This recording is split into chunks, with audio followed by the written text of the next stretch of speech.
ചലച്ചിത്ര പ്രേമികളെ ആവേശം കൊള്ളിക്കാനായിട്ട് 29ാമത് രാജ്യാന്തര ചലച്ചിത്രമേള ആരംഭിച്ചിരിക്കുകയാണ്. നമുക്കതിന്റെ കൂടുതൽ വിശേഷങ്ങളിലേക്ക് കടക്കാം.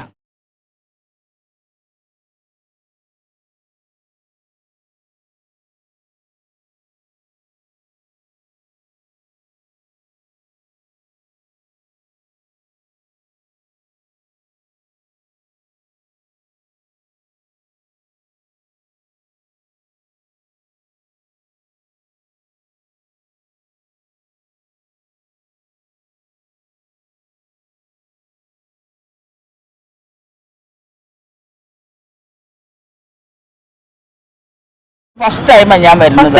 ഞാൻ ഫസ്റ്റ് ടൈമാണ് വരുന്നത്. ഞാൻ കൊൽക്കത്ത ഫിലിം ഫെസ്റ്റിവൽ അവിടെ പോയിരിക്കും. എൻ്റെ മോള് ഒരു ഷോർട്ട് മൂവി ഡയറക്റ്റ് ചെയ്തിട്ടുണ്ടായിരുന്നു ഇംഗ്ലീഷ്. അപ്പോൾ അവിടെ അവൾക്കൊരു സെലക്ഷൻ കിട്ടി. അപ്പോൾ അവിടെയായിരുന്നു ഞാൻ. അവിടുന്ന് നേരെ അവിടുത്തെ ഞാൻ അവിടെ ആദ്യമായിട്ടാണ് പോകുന്നത്. അപ്പോൾ ഇവിടെ ഞാൻ ഇന്ന് വരെ ഒരു ഫെസ്റ്റിവലിൽ പങ്കെടുത്തിട്ടില്ല. അപ്പോൾ ജസ്റ്റ് ഒന്ന് പങ്കെടുക്കാൻ ഇങ്ങനെയൊക്കെ ഒന്ന് അറിയാൻ ഓർത്തിട്ടാ ഞാൻ വന്നത്.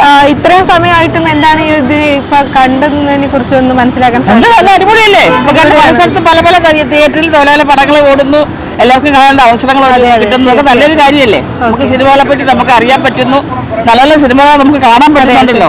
അന്യ രാജ്യത്തെ പടങ്ങളൊക്കെ കാണാൻ പറ്റുന്നില്ലേ? ഒക്കെ സന്തോഷകരമായ കാര്യമല്ലേ? വളരെ സന്തോഷമാണ്. സന്തോഷം തന്നെ മുഖത്ത് നമുക്ക് കാണാനും കഴിയുന്നു. തീർച്ചയായും ഇപ്പൊ തുടങ്ങിയിട്ടല്ലേ ഉള്ളൂ. ഫസ്റ്റ് ഓപ്പണിംഗ് മൂവി കണ്ടായിരുന്നു. അത് അടിപൊളി നല്ല മൂവിയായിരുന്നു. പിന്നെ ഇനിയുള്ള മൂവികൾ കാണണം, കണ്ടിട്ട് ഇത് പറയണം. പക്ഷെ നല്ല തിരക്കുണ്ട്. അപ്പം കഴിഞ്ഞ വർഷത്തെ അപേക്ഷിച്ച് തിരക്ക് കുറവാണെന്നാണ് പൊതുവെ അറിഞ്ഞു കേട്ടത്. തിരക്ക് കുറവാണ്, പക്ഷെ സിനിമ കാണുന്നുണ്ട്. സിനിമ കാണാൻ ഒരുപാട് ആളുകളുണ്ട്. ഇപ്പം ഇവിടെ കാണുമ്പോൾ തന്നെ അറിയാം, തിയേറ്ററിൽ ഷോയുടെ ടൈമിലെല്ലാം ആൾക്കാരുണ്ട്. മിക്ക സിനിമകളും ഹൗസ്ഫുള്ളാണ്. മലയാളത്തിൽ കുറച്ച് പടങ്ങളുണ്ട്. ഈ തവണ നമ്മൾ നേരത്തെ മയക്കമുണ്ടെന്ന്. കഴിഞ്ഞ വർഷം തന്നെ ഒരുപാട് ആൾക്കാർ നിറഞ്ഞു കണ്ട ഒരു സിനിമയാണ് നൻപകൽ നേരത്തെ മയക്കൊണ്ട്. അപ്പം തിരക്കുണ്ട്. പിന്നെ ഇത് തുടങ്ങിയതുകൊണ്ട് പിന്നെ ക്ലൈമറ്റ് ഇങ്ങനെ നിൽക്കുന്നതുകൊണ്ടൊക്കെയാണ് തിരക്ക് കുറവ്. വൈകിട്ട് കുറച്ചും കൂടെ ആൾക്കാർ വരുന്നുണ്ട്. പ്രോഗ്രാംസ് ഒക്കെ കാണാൻ ഒരുപാട് പേര് ഇനിയും വരുമായിരിക്കും സിനിമയിലുപരി. ഇല്ല, ഇപ്പൊ ഡെലിഗേറ്റിന്റെ പാസ് എടുക്കുന്ന ടൈം തന്നെ അവർ പറഞ്ഞായിരുന്നല്ലോ. ഡെലിഗേറ്റിന്റെ ഫസ്റ്റ് ദിവസം തന്നെ ഫുള്ളായിരുന്നു. അല്ലെങ്കിൽ സ്പോട്ട് രജിസ്ട്രേഷനൊക്കെ ഉണ്ടായിരുന്നു. അതൊന്നും ഇന്നലെയൊന്നും ഇല്ല. ആള് വരും, രജിസ്ട്രേഷനൊക്കെ നടക്കുന്നത്. പിന്നെ ഇന്ന് തുടങ്ങിയതേ ഉള്ളൂ. കുറച്ച് 2-3 ദിവസമൊക്കെ കഴിഞ്ഞാൽ അറിയാൻ പറ്റുള്ളൂ. സിനിമ എന്ന് പറയുന്നത് സിനിമയോട് ഭയങ്കരമായിട്ടുള്ളൊരു അഭിനിവേശമാണ്. അപ്പോൾ സിനിമ കാണാൻ വേണ്ടിയിട്ട് സിനിമയുടെ ഒരു ഉത്സവ നഗരിയിലേക്ക് എത്തുന്നൊരു ഫീലാണ് വരുമ്പോഴത്തേക്ക്. ഞാനിപ്പോൾ ഒരു 3-4 IFFK ആയിട്ട് കണ്ടിന്യൂസ് ആയിട്ട് വരുന്നത്. 16-ലാണ് ആദ്യമായിട്ട് IFFK. അന്ന് ചേട്ടൻ്റെ കൂടെ വന്നതാണ്.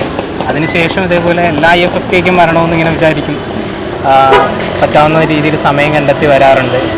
ഇവിടെ വരുമ്പോൾ ശരിക്കും പറഞ്ഞാൽ ഒരു സിനിമ കണ്ട്, ഇപ്പോൾ 8:30യുടെ ഒരു ഷോ കണ്ട് അത് കഴിഞ്ഞിറങ്ങി അടുത്ത തിയേറ്ററിലേക്ക് അടുത്ത സിനിമ കണ്ടുപിടിച്ച് ഓടി. അങ്ങനെ കഴിഞ്ഞ തവണയൊക്കെ ഇതേപോലെ 11:30ക്കുള്ള ഷോ കഴിഞ്ഞിറങ്ങി ഫുഡ് വാങ്ങിച്ചുകൊണ്ട് ഒരു പപ്സും വെള്ളം വാങ്ങിച്ചുകൊണ്ട് അടുത്ത തിയേറ്ററിലോട്ട് ജസ്റ്റ് ഓടിപ്പോവുകയാണ്. അവിടെ പോയി കഴിച്ചിട്ട് ക്യൂവിൽ നിന്ന് ഫുഡ് കഴിച്ചുകൊണ്ട് പിന്നെ അടുത്ത സിനിമയ്ക്ക് കയറിയാണ്. അപ്പോൾ അങ്ങനെ സിനിമകളെ ആഘോഷമാക്കുക എന്നുള്ളൊരു രീതിക്കാണ്, മാക്സിമം സിനിമകൾ കാണുക എന്നുള്ള രീതിക്ക് 4 സിനിമയും 5 സിനിമയൊക്കെ വെച്ച് കഴിഞ്ഞതിന് കണ്ടിട്ടുണ്ടായിരുന്നു. അപ്പോൾ ഇന്ന് ഞാൻ വന്നിട്ടേ ഉള്ളൂ. ഇന്ന് രാവിലെ ബോഡിയാണ് ആദ്യമായിട്ട് കണ്ടത്. ബോഡി എനിക്ക് അത്രയ്ക്ക് അങ്ങോട്ട് കണക്ട് ആയില്ല. ഇനി സിനിമ കാണാൻ. അപ്പോൾ ഇന്നൊന്നും ബുക്ക് ചെയ്തിട്ടില്ല. നാളത്തേക്ക് സിനിമകൾ ബുക്ക് ചെയ്തിട്ടുണ്ട്. അപ്പോൾ അത്യാവശ്യം ക്യൂ വന്നൊക്കെ ഇന്നിനി സിനിമകൾ കാണും. കഴിഞ്ഞ വർഷത്തെ അത്ര ഒരു ഇതായിട്ട് എനിക്ക് തോന്നുന്നില്ല. കാരണം വിപുലമായ രീതിയിലായിരിക്കും ഇപ്രാവശ്യം എന്ന് ഞാൻ വിചാരിച്ചാണ് ഞങ്ങൾ വന്നത്.